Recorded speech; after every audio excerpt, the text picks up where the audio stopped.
Hi everyone, hope you're doing well. Heard the expression, Houston, we have a problem. Well, let's just say, we say it another way. The governing body of Jehovah's Witnesses, we have a problem. Do you know what that problem is? It's called Astrazeneca. So, just heard off the news now that Astrazeneca has been withdrawn worldwide. But do you remember Tony Morris? When he was encouraging people to get vaccinated with AstraZeneca? Do you know why it's been withdrawn, this AstraZeneca? Because of the mounting court cases at the moment. Thousands of them. They're all queuing up. But there's a very serious one. And somebody's taking the pharmaceutical company to court with very convincing evidence. Very good evidence. And the best of lawyers, with some politicians behind, like Andrew Bridgen. I think he's one of them that has been looking into how AstraZeneca has been causing people to have different problems. Specific problems, well, relating to the heart and premature deaths. But my biggest bugbear now, after knowing this in 2020, knowing that the pharmaceutical companies did not take all necessary steps to carry out all clinical trials, it makes me very angry. Now we're getting into 2024 and all of a sudden, those people that took certain vaccines, and we have to say now, AstraZeneca is one of those, they're having problems.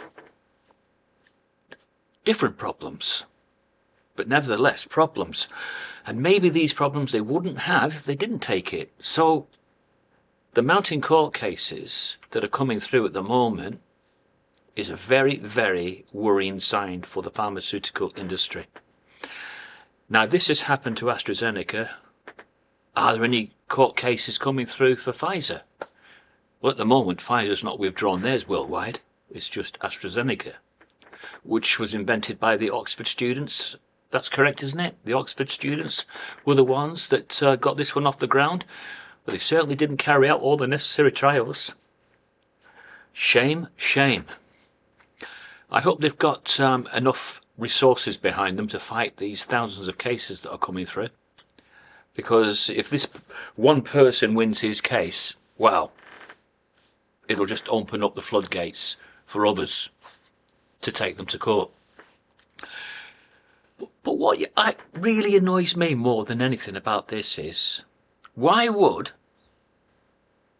a group of men who call themselves the governing body, why would they encourage people to take a vaccine if it hadn't undergone all clinical trials?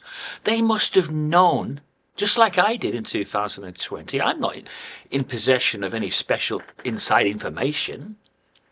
It's just that, at the time, I did do a little bit of research, and I could not understand for 1 minute why they were encouraging people to take these vaccines. Just because the rest of the world was, and all the medical experts were forever banging on the door to get people to do it when they were giving their speeches on live TV.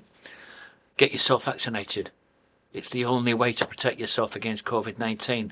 What bullshit. You know what I think? I think that they wanted COVID-19 to be a lot worse than what it actually was. And when it wasn't quite as bad as that, they panicked. And now we've got a few people that are, willing to stand up to these pharmaceutical companies. Well, I think what we should do is, you should ask yourself why the governing body were proclaiming that AstraZeneca was the vaccine of choice. Well, in the UK anyway, they were doing it. I don't think they were doing it all over the world. Maybe they weren't doing it in Australia or in the United States. But in the UK, I remember the governing body were encouraging people to take the AstraZeneca one. And Tony Morris was instrumental at that time in pushing people and praising people who had been vaccinated. He was praising them. And this is why I said in my last video that that's exactly the kind of behaviour that will cause a two-tier organisation. And I believe that if I would have still been going at that time, I wouldn't have listened to what they said if they said to me, take this vaccine. I wouldn't have done it, even if I was attending. Because I would have said, and I would have used logic, and I would have said, has it undergone all the clinical trials? And can you prove it to me? And if they turned around and said, yes, it's undergone 2 years of trials, I said, well, 2 years is not enough. It takes between 5 and 8 years to trial a vaccine before you can release it to the general public. So did the governing body know full well that they were supporting something that hadn't undergone all clinical trials? Well, certainly Tony Morris's stance on this was that everybody in attendance, everybody going to the Kingdom Hall at that time, needed to wear a mask and needed to be, well, more or less needed to be vaccinated. Did he actually say that they had to be vaccinated? Well, if he didn't say it in such black and white terms as I've just said it then, he was actually praising people that had been vaccinated against those that hadn't. Can you see how this was all wrong? You know, he should not have done that. Put someone on a pedestal because they're wearing a mask and because they've got themselves vaccinated, and then they can attend the Kingdom Hall because of those actions, and yet he wouldn't use the same praise for someone that hadn't have done those things. It was all wrong, people. So thank goodness he's gone, because he was a poor example as the governing body representative. Very poor. Not one of those governing body figureheads should have at any stage pushed any vaccine. They should have left it all up to the individual. So I hope that there are still attending Jehovah's Witnesses even now that didn't actually have that Astrazeneca, that they thought to themselves, no, I'm not having it. It doesn't seem right to me. And on this occasion, I'm not going to listen to what the governing body said, because they're not medical experts. You know, they're only professed to be spirit directed, not anointed. They haven't got the Holy Spirit nestling on their shoulders every week in and week out. So they're going to make mistakes. And I'm afraid they've made a big mistake here, because now it's found them out to have been very ordinary. Very, very ordinary and very disappointing. Now, if they've got a cop-out now on this, and if they're going to turn around and say that we, at no stage did we ever encourage anybody to take any vaccine, I want to hear that video if they do that. Because I distinctly remember Tony Morris praising people on high that had been vaccinated. So I've got my evidence, and I've got some videos on my hard drive that I can pull up where he is praising that woman. So,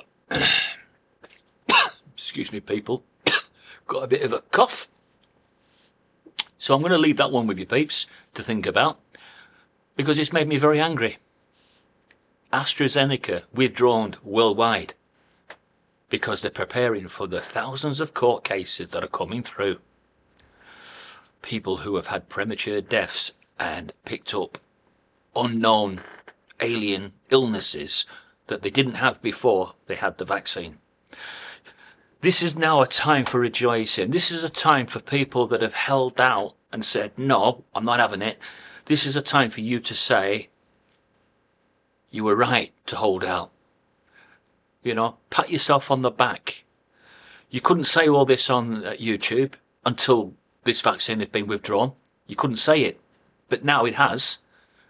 Let them fight this against the coming onslaught that I know is coming. Literally thousands of cases are queuing up, and some of those that right at the top of the pile, they have cast iron cases against Astrazeneca. They are running scared. And Pfizer will be next, and then the next, and then the next. They'll all be running scared of what they've done.